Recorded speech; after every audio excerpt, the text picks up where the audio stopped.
Right, so Sadiq Khan, the Mayor of London, has announced that the ultra-low emission zone, or ULEZ, that affects cars driving into inner London is to be extended across the Greater London area. The ULEZ was originally introduced in 2019 under the current tenure of Khan in order to clean up the air across basically the same area as the congestion charge zone, except where the congestion charge zone operates between the hours of 7 a.m. and 6 p.m. for most of the week, charging £15 per day to anyone driving within that area. The ULEZ operates 24/7, the only exception being Christmas Day. There are various rates applicable, but basically, if your car doesn't meet Euro 4 emission levels for petrol cars and Euro 6 emission levels for diesel, then you'll get charged £12.50 a day for driving within the ULEZ. It's an expensive business having a car in London, isn't it? Here's Khan talking about it. Cleaner air is coming to outer London in a move that will deliver cleaner air for 5 million more people and help us to tackle the climate emergency. We're expanding the ULEZ, the ultra low emission zone, to outer London. Right now, our city is being smothered by toxic air and it's hurting and killing Londoners. We now know air pollution particles have been found in the livers and brains of unborn babies. Children are growing up with stunted lungs, and adults are developing asthma, dementia, and even cancer, all because of the air we're breathing. In fact, from the womb to childhood, through adulthood and retirement, toxic air is destroying the health of Londoners at every stage of their lives. We need to take urgent action. And it's not just a health issue.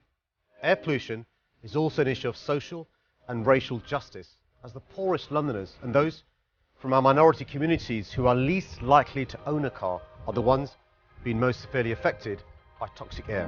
That's simply not fair.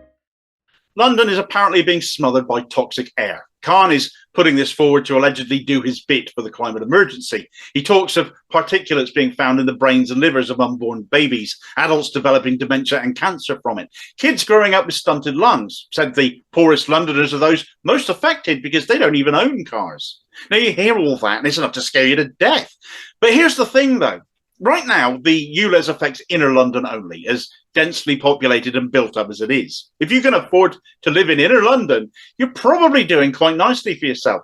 The closer you live to your place of work, to all the amenities and conveniences in life, the more you tend to have to pay for that privilege. And this isn't unique to London. All major towns and cities have wealthier people living more centrally. And the further out you go, the proportionately less well-off people tend to be. That isn't to say there aren't poorer people living in inner London. There obviously are, but it's a proportional thing. Therefore, expanding the ULEZ outwards is going to affect, as Khan said, some 5 million more people, but they're likely to be less well off than those that live closer in inner London.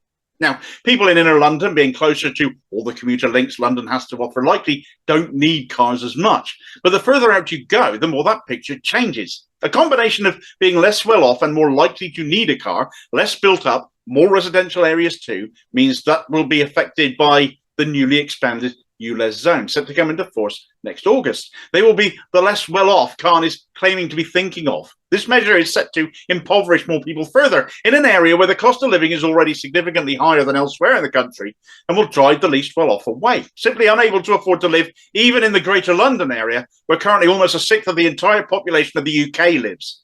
Reinforcing the class divide aspect of this is the fact a lot of the cars within the current ULEZ zone are going to be Euro 4 and Euro 6 compliant, indicating the ULEZ charge doesn't apply to them.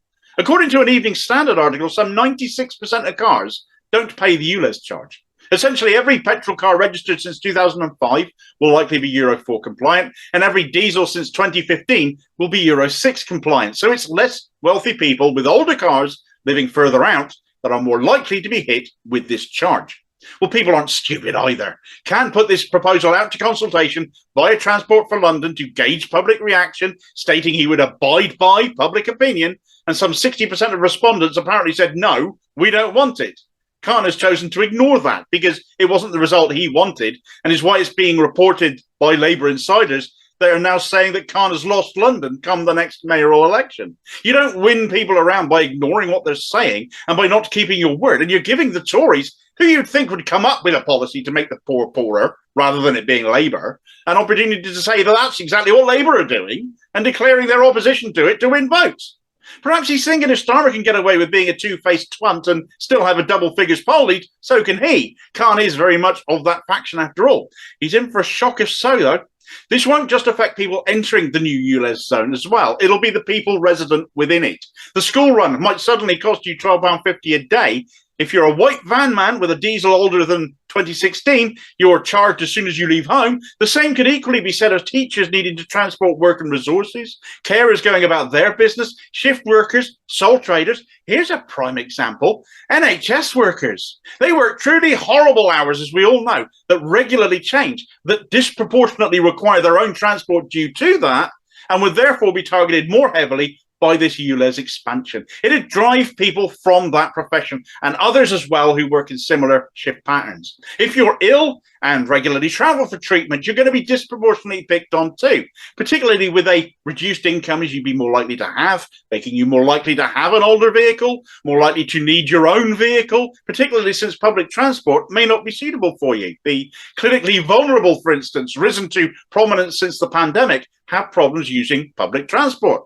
Socially, and from an equality standpoint, something Khan had the nerve to say this would help, this expansion will do the exact opposite. Of course, others will argue that Khan is doing all of this for the right reasons, to clean up the air, to save people of all ages from these horrible illnesses and debilities triggered by emission particles. In a relatively small, densely populated area like inner London, it can make a difference. But when you expand that to a more suburban area where people are living further apart, some 30 miles across on average, and covering an area of some 600 square miles, that difference made is going to drop. Of course, people appreciate bad emissions make you ill, but making those least able to afford to pay it isn't the way to win acceptance, isn't the right way to fight this thing, and will have the exact opposite effect, made worse when they've made their feelings felt via consultation, and Khan has decided to ignore that and push ahead anyway. And such is his determination to do that Khan has refused to actually release the full results of the consultation, that he had lost it. It's come out via leaks from internal sources, with some 60% of respondents, as I said before, thought to have opposed it. This expansion hits the least well-off harder, the disabled harder, key workers and the self-employed harder, all to make a highly questionable alleged difference to air quality, given the size of the area involved, and giving the Tories ample ammo to take Khan out, as Labour insiders feel will be the result. The knock-on effect could hit London MPs in Westminster too, potentially losing seats where over recent years they've seemed more secure. Local Labour members have time to trigger Khan if they're so inclined to see him off over this to avoid losing the Labour mayoralty for their party. They've got until Christmas, but Labour and democratic due process are contradictory terms these days. And even if there is a concerted effort to shift Khan, he's the Starmery sort and would likely be kept in anyway. This is poor policy being ran through in an authoritarian manner, rapidly becoming the norm for Starmer's Labour, and if they insist on riding roughshod over local opinion and Labour members, they deserve to be punished for it at the ballot box. This needs to be rethought urgently.